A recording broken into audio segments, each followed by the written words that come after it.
Hello les amis, je vous retrouve pour une nouvelle vidéo sur le football français, la Ligue 1, et je vais vous présenter les statistiques en détail du match Montpellier-Marseille. C'est un match qui a lieu le 20 décembre 2023 pour le compte de la 17e journée du championnat de France de football de Ligue 1, saison 2023-2024. Alors Montpellier-Marseille, il y a eu un but partout, et donc dans cette vidéo, je vais revenir vraiment vous décortiquer en détail ce match avec les statistiques des deux équipes. On verra, on va les comparer, on verra aussi les statistiques des joueurs, les statistiques totales. Je vous ai donné plein, je vais vous donner plein d'informations. On va comprendre le pourquoi de ce match nul et surtout, est-ce qu'il y a une des deux équipes qui méritait de gagner ou pas? Est-ce que c'est chanceux pour une des deux équipes? On va tout savoir dans cette vidéo. Alors, pour décortiquer ce match, on va commencer surtout par le détail. Montpellier avait ouvert le score à la 14e minute par Fayad sur une passe de Estève et Marseille a égalisé à la 52e minute par Verretou sur une passe de Klaus. Donc, le score final, c'était un but partout. Allez, les stats en détail, les amis. Là, beaucoup de stats. Alors, d'un point de vue possession de balle, déjà, on peut s'apercevoir que Marseille a ultra dominé le match. 68% de possession de balle à 32. C'est quand même une sacrée différence. Point de vue, donc, ça se ressent sur les passes tentées. 563 à 266. 491 passes réussies à 193. Marseille a réussi 87% de ses passes, alors que Montpellier en réussi que 72%. Il y a quand même une énorme différence. Après, forcément, vu que Montpellier était dominé, ils ont tenté plus de passes longues, 59 à 45. Et les passes réussies dans le terrain adverse, en pourcentage, seulement 60% pour Montpellier, 78% pour Marseille. Une grosse différence, je dirais, collective entre les deux équipes. Alors après, c'est bien faire des passes dominées, mais est-ce qu'il faut que ça soit efficace? Les centres tentés, 30 par Marseille à 9, 9 centres réussis à 3, donc même pourcentage de centres réussis à peu près. On peut voir que Verretou a tenté 9 centres et en a réussi 3. Et Klaus en a tenté 8. Voilà, c'est les joueurs qui ont le plus présent. On voit Savanier qui en a tenté 9 côté Montpellier. D'ailleurs, c'est celui qui a tenté le plus de passes. 45, 30 réussis, vous voyez. Et puis Klaus côté Marseille, c'est le joueur qui a tenté le plus de passes avec 70, 62 réussis. Donc on va souvent retrouver des joueurs qui ressortent un peu du lot comme ça. Au niveau des tirs, Marseille, c'est 17 tirs à 12. Alors vous voyez, il y a peut-être Marseille a peut-être eu les deux tiers du temps le ballon, mais finalement, il n'y a pas tant de tirs d'écart que ça. Et les tirs cadrés, c'est ça que c'est très intéressant, c'est que seulement 4 pour Marseille et 6 pour Montpellier. Donc voilà la petite explication. C'est-à-dire que Marseille a peut-être eu les deux tiers du temps la balle, mais au final, ils n'ont pas été guère plus efficaces et surtout, finalement, ils ont cadré moins de tirs que Montpellier, qui au final a cadré 50% de ses tirs, a été plus efficace, alors que Marseille c'est 23% de ses tirs.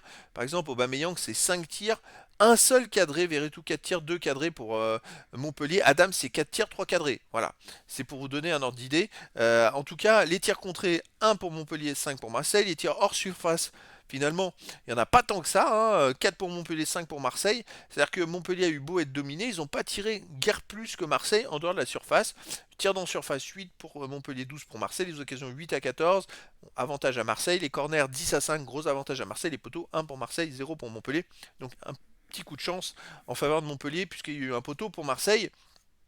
Mais dans l'ensemble, au final, il y a un gros équilibre qui se fait sur les tirs cadrés. Et Montpellier était plus efficace que Marseille à ce niveau-là. Et donc finalement, ça reflète peut-être plus le match nul, même si dans l'ensemble, Marseille a plus dominé le match. Au niveau des tacles tentés, 14-14 et tacles réussis 9 à 6. Donc côté Montpellier, on a été plus efficace pour les tacles. Savanier, 6 tacles tentés, 3 réussis. Il apparaît encore ici dans ces stats-là. Ça fait 64% de tacles réussis pour Montpellier et 42% pour Marseille. Les dégagements 30 à 21, Montpellier était un peu plus dominé, c'est logique. Les duels tentés 106 à 103, c'est à peu près la même chose. Et encore Savanier qui ressort avec 20 duels tentés, 11 réussis. Côté Marseille, c'est Balerdi avec 17 duels tentés, 8 réussis qui ressort. Les duels gagnés 53-51. On est à peu près dans les mêmes stats. Et là où il y a une grosse différence, c'est les duels aériens gagnés. Montpellier c'est 58%, Marseille 42%. Gros avantage pour les pourcentages de duels aériens gagnés. Donc effectivement, Marseille a dominé dans l'ensemble du match, mais dans les zones clés, ils n'ont pas été plus efficaces que Montpellier, et c'est ce qui fait que Montpellier a réussi à faire le match nul, un but partout, avec quand même un Savanier qui sort du lot dans beaucoup de stats. Il est vraiment présent en défense, en attaque. C'est un joueur qui touche beaucoup de ballons. Vraiment, j'ai l'impression que c'était peut-être le meilleur joueur du match. Au niveau des interceptions, on a 16 interceptions pour Montpellier à 5. Alors bien sûr, ils ont eu moins le ballon, donc c'est un peu logique, mais encore Savanier, 6 interceptions. Et il est formidable dans les stats, hein, ce Savanier. Les dribbles tentés, 16 à 13. C'est à peu près la même chose pour les deux équipes.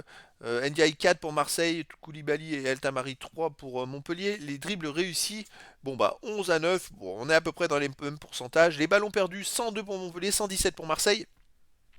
Là, je dirais, même si Marseille en a perdu plus, quand même petit avantage pour Marseille qui a quand même tenté plus de 2 fois plus de passes que Montpellier. Donc ils ont eu 2 fois plus de fois le ballon et pourtant ils ont perdu finalement très très peu de ballons comparé au nombre de passes et au nombre de ballons réussis. Les ballons récupérés, on est à peu près dans les mêmes zones, 52-47.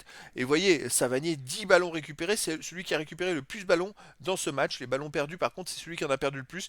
Mais après, petit bémol, c'est vrai qu'il en perd beaucoup plus que les autres, mais en même temps, il est présent dans tous les duels, il se bat sur tous les ballons, c'est lui qui fait le plus d'interceptions, c'est lui qui récupère le plus de ballons, et donc forcément, il a beaucoup plus de ballons que les autres, donc il va en perdre un peu plus proportionnellement, mais dans l'ensemble, à part cette stat-là, il va au charbon, quoi. C'est lui qui est très présent dans toutes les stats, les centres, les passes, enfin, c'est impressionnant.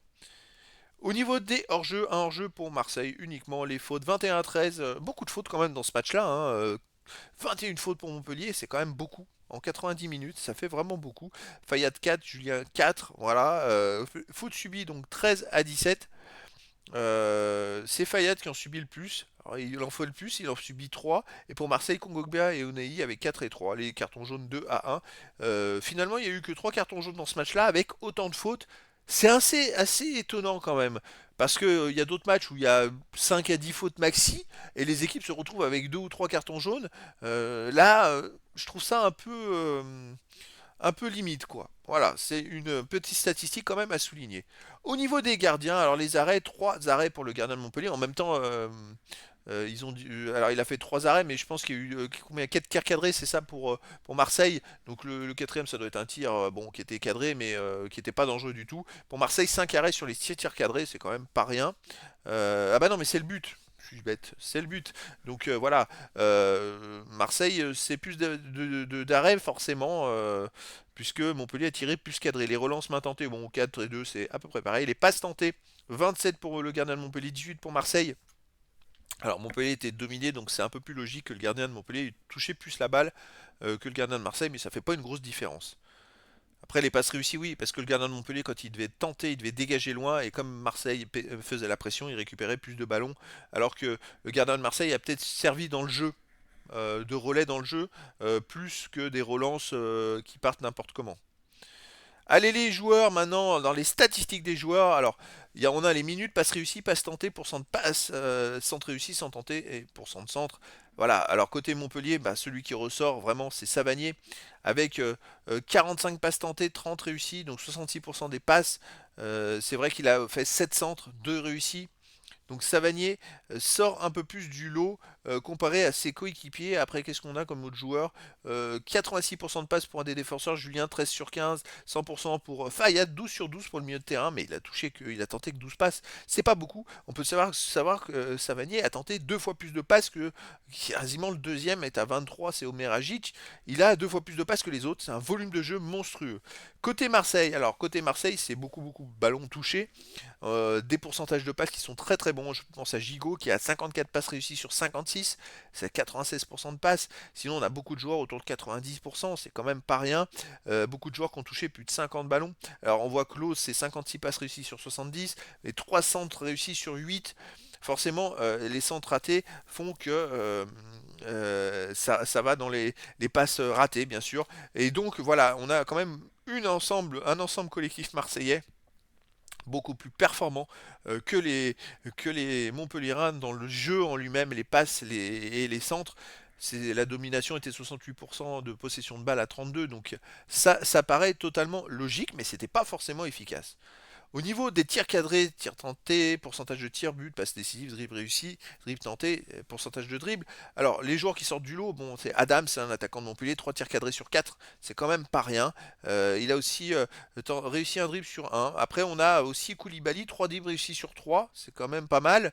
un tir cadré sur 2. Qui c'est qui a tenté les dribbles? Altamari, bon, 0 tir cadré sur 2 tentatives, aucun dribble réussi sur 3 tentatives. Après, voilà, ils ont été dominés, donc c'était compliqué. Et au niveau de ces stats, on s'aperçoit que les Marseillais n'ont pas dominé malgré la domination dans le jeu et dans les passes. C'est pas guère mieux. Marseille, dans les tirs, les joueurs qui sortent du lot, c'est Veretout avec 2 tirs cadrés sur 4. Et surtout, il a marqué un but, mais aucun dribble réussi sur un. Alors, qui c'est qu'on a aussi? On a Ndiaye, aucun tir cadré sur une tentative, 4 dribbles réussis sur 4, ça c'est pas mal. Unai au milieu de terrain, 2 dribbles réussis sur 3. Les joueurs aussi, Mbamba, le défenseur, aucun tir cadré sur 3. Voilà, des stats où il n'y a pas la même développement que pour les passes, où il y avait vraiment un gros écart.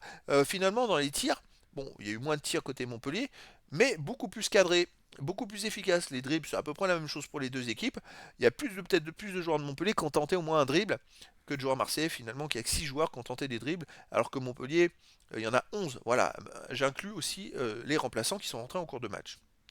Au niveau des duels gagnés, duels tentés, pourcentage de duels, tacles réussis, tacles tentés, pourcentage de tacles. Alors forcément, Marseille a eu plus la balle que Montpellier, mais on peut savoir par exemple le défenseur Balerdi pour Marseille a fait 8 duels gagnés sur 17, c'est pas beaucoup, hein, c'est à peine la moitié.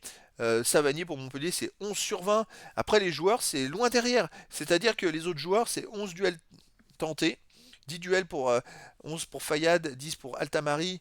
Voilà, il y a des gros écarts de duels tentés. J'ai l'impression que c'était du jeu collectif, mais sans efficacité côté Marseille. Ça devait se faire tourner la balle sans tenter beaucoup de choses. Et voilà, c'était pas très efficace.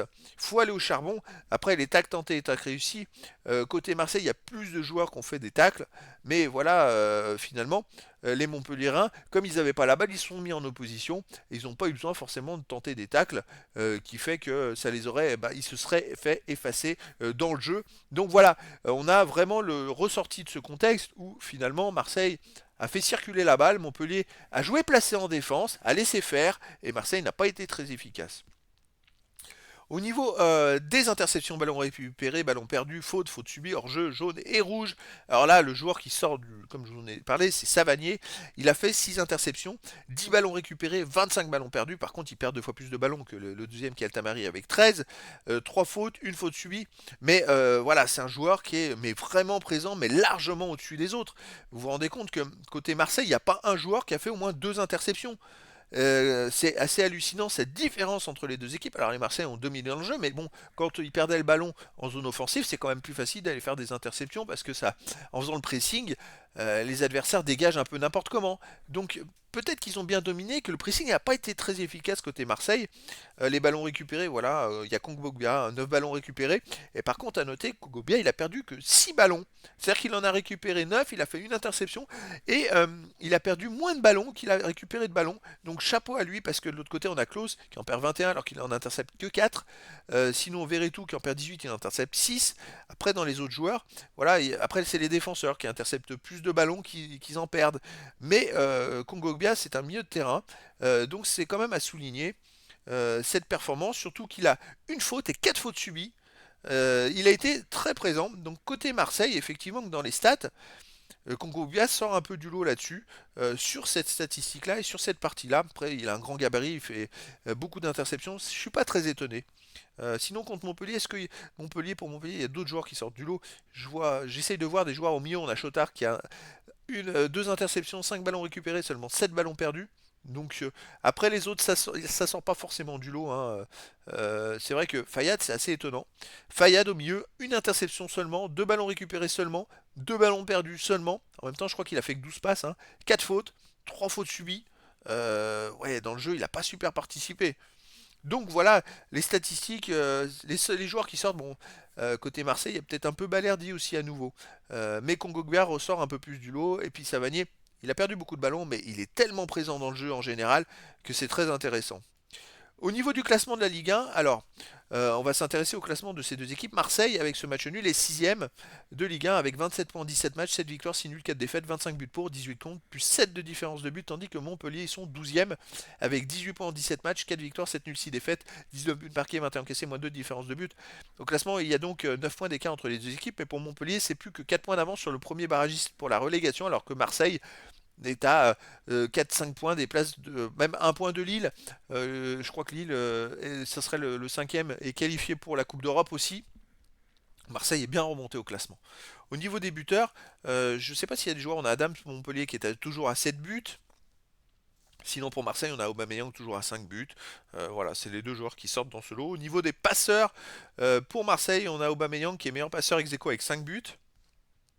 Pour Montpellier, il y a Savanier avec 4 passes décisives. Avec Marseille, c'est 5 passes décisives pour Aubameyang, pardon, et Montpellier, Savanier, 4 passes décisives. Il est tellement présent dans le jeu et dans les centres que voilà, ça se ressent là-dedans. Après, il n'y a pas d'autres joueurs. Donc voilà, c'était les statistiques actualisées après ce match. Et donc, les amis, c'était une analyse en détail de toutes les stats. Joueurs, équipe du match Montpellier contre Marseille. Vous voyez, je remonte petit à petit sur ces stats. Je vous ai rajouté beaucoup de stats qui n'existent pas sur Internet grâce aux informations que j'ai pu récupérer sur les stats des joueurs. Je les ai rajoutées dans les stats d'équipe. C'est vrai que il y a peut-être une précision que j'ai pas apportée, c'est sur les passes tentées et passes réussies. Ça inclut aussi les gardiens. Petite précision. Et donc, voilà, on s'apercevra finalement que Marseille a dominé Montpellier, mais c'était une domination stérile, Montpellier s'est un peu laissé dominer et a joué placé en contre-attaque, et qu'au final Montpellier a eu presque plus de tirs cadrés que Marseille, et que les occasions, les tirs cadrés, tout ça, bah ça reflète un peu le match nul, un but partout. Donc voilà, c'était le bilan de ce match Montpellier-Marseille. C'était un match de la 17e journée du championnat de France de football de Ligue 1 saison 2023-2024, match de football qui avait lieu le 20 décembre 2023. Voilà les amis, je vous dis à très bientôt pour une nouvelle vidéo.